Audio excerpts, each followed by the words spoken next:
हम 3 महीना छपरा बनाए नहीं जंत रखा है, हम चुनाव से निकलिए ना पाओतनी।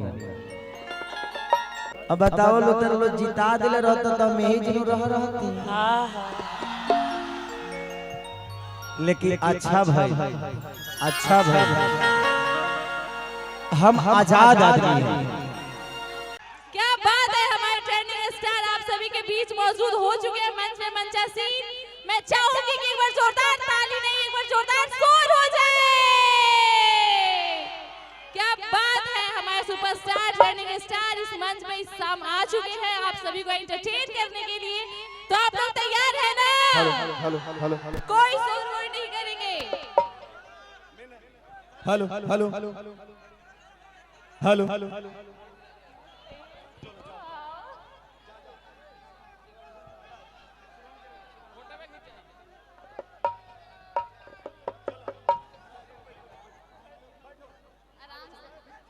जो भी मंच पे मैं चाहूंगी कि जो भी एक्स्ट्रा लोग हैं प्लीज आप लोग नीचे चले जाइए, गैदरिंग ना करें कार्यक्रम को प्लीज। सभी लोगों से रिक्वेस्ट है, जो एक्स्ट्रा है वो नीचे चले जाएं। जो भी मंच पे एक्स्ट्रा लोग हैं वो नीचे चले जाइए, आप लोगों से रिक्वेस्ट है। कार्यक्रम में किसी भी प्रकार का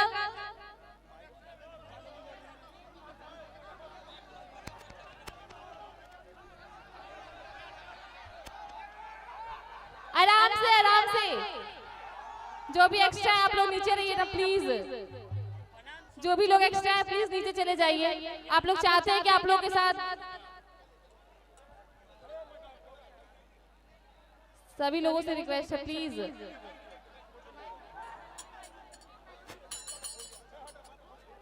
सभी लोग साइड हो जाइए एक बार प्लीज, एक बार साइड हो जाइए ना आप लोग।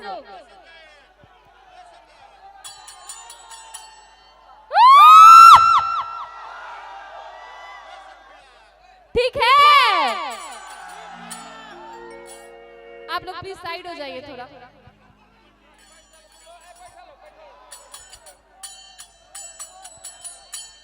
तो आइए हमारे मंच पे हमारे trending star superstar hit machine की एंट्री हो चुकी है। क्या बात है, तो हमारे ये कलाकार हैं जो जीरो से हीरो तक का सफर तय किए हैं। हम इनसे इंस्पायर होते हैं यार,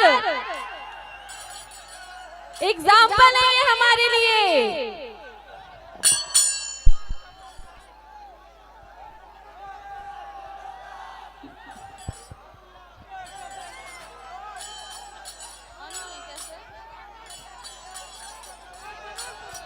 हेलो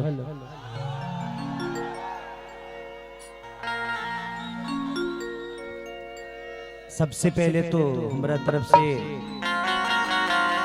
अपने छोट भाई और अपने भवे खातिर ढेर सारा प्यार, ढेर सारा आशीर्वाद। और ये परिवार से आज से ना करीब हमके लागत है जे 15 साल से रिश्ता बाएगो, चाहे वो मनोज होखस, चाहे उपेंद्र भैया, चाहे बंटी, ये पूरा परिवार हमारा अपन परिवार है। और छपरे के हम ही तब दूसरा जगह था ही ना। और तोहरा लोग हमके बहुत प्यार करेला। चुनाव में जितना तू लोग हमर के मोहब्बत और आदर कैला, ओकरा खातिर हम आजीवन तरह लोग के कर्जदार बनी।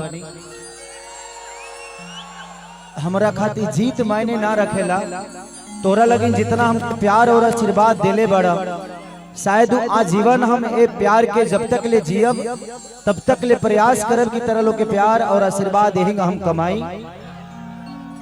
और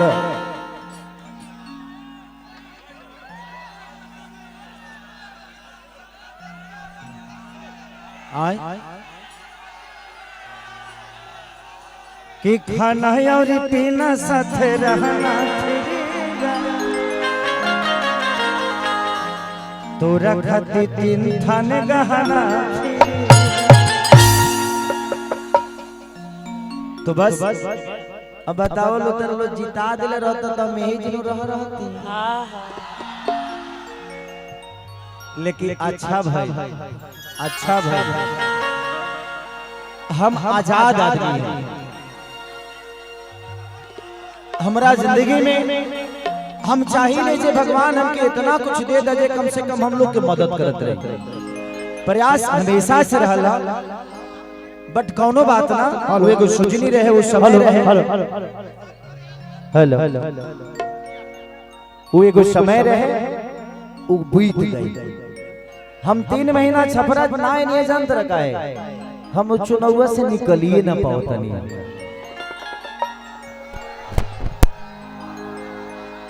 देखा वो बीत गई बा, वोट चोरी भइल बा कि डकैती भइल बा, ऐसे कोनो मतलब नहीं है। जे जीतल बा ओकरा के बधाई देवे के बा हमनी के, और प्रयास करे के बा कि हमनी के विधायिका छोटी कुमारी जी कम से कम छपरा के बेहतर खातिर जितना बढ़िया हो सके वहाँ के कार्य करी। अगर हम जीता रहते तो हमारी जिम्मेदारी रही, लेकिन वहाँ के जीतल बनी, हमारा तरफ से शुभकामना बा बहन के कि रुआ छपरा के जितना बेहतर हो सके रुआ बनाई। हमने से जहाँ भी सपोर्ट आज भी रुआ चाहिए, खेसरिया के जहाँ जरूरत पड़ी अपना छपरा के विकास खातिर खेसरिया हमेशा खड़ा रहे। छपरा के बेहतर बनावे खातिर हमके विधायक बनना के जरूरत नहीं थी, हम स्टार बन के भी रउआ सबके मदद कर सकतनी और अपना छपरा के बेहतर बना सकतनी। लेकिन आप सबके दिल में हमरा प्रति हमेशा से सम्मान और एगो दुलार अपना भाई खातिर, अपना बेटा खातिर बा।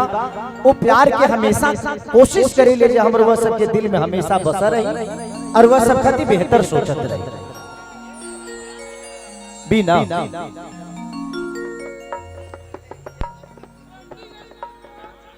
अरे ना, और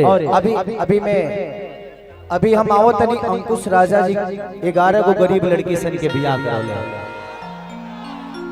तो ओही जी हम हो गए रे हां, और जी शाये में तनी हमके लेट हो गइल हां, न तो हम बहुत पहले आई रहती। ऐसे ही शादी में कोनो हम न्योता करे ना, बल्कि हमरा अपना खुद ही छोट भाई के बियाह आए। परिवार में सिर्फ हम पैदा नहीं की भाई, इजगिया के जितना लोग बा छपरा के, चाहे हमारे मुन्ना भैया हो खस, चाहे बुलबुल भैया हो खस, चाहे हम उपेंद्र भैया हो खस, चाहे हमारे मंत्री जी के परिवार होखे, चाहे राम बाबू चाचा हो खस, चाहे जितना भी लोग हमारा खातिर प्यार और आशीर्वाद लुटौले बा, ओकरा के प्रयास करब कि जीवन में हम हमेशा एगो छोट अनुज बन के रह सबके सेवा करी और इस सेवा में हमेशा रही।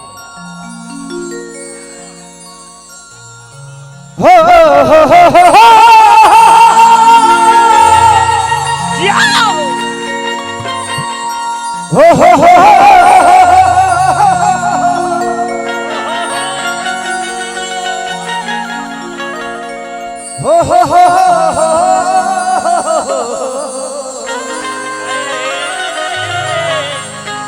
ला ला ला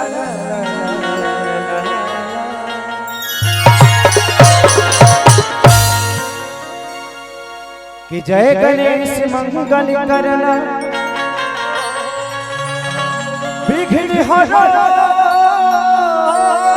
गणरा,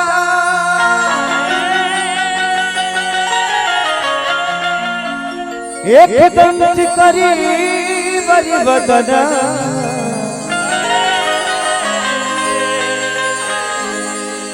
सिद्धि करो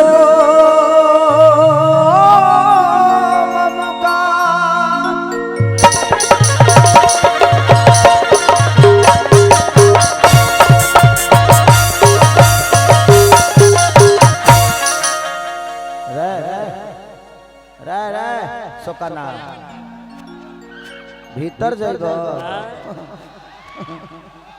जहाँ साइल बड़ा वही चल जाइबो, तहरी माई के उतरबक ना चढ़ जा तेरा ऊपर। कतना चढ़ला के बाद तू पैदा भइलो को अभी एकरा आइला 9 महीना नहीं खे भई। कतना एकर बाबूजी चढ़ल होई है रिक्शा पर, टेम्पू पर, तब न जाके आइल होई। बेचारा इतना मेहनत के बाद बताओ ऊपर अंतरिक्ष में जाइबा, जो हमार गाना आजकल ओहो जी बाजता। हमार गाना अंतरिक्षों में बाजता। ओ जिगिया दोसर के हो नेखे सुन ले, एके आदमी सुन ले बा। ऊ के बा वो पेट्रोल डालने के बाद अंतरिक्ष में मिले ले कि माँ के ज्योति से नूर मिलता है, सभी के दिलों को सुरूर मिलता है कि माँ के दरबार में जो जाए खाली हाथ उसे कुछ न कुछ जरूर मिलता है।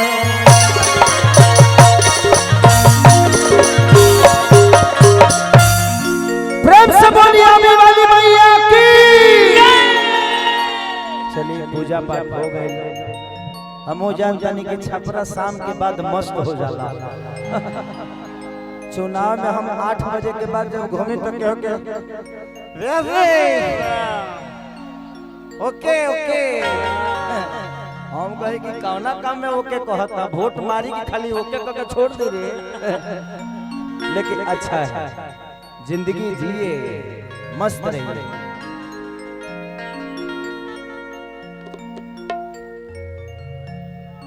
कौन गाना सुना थी बताओ? हाँ 3 थार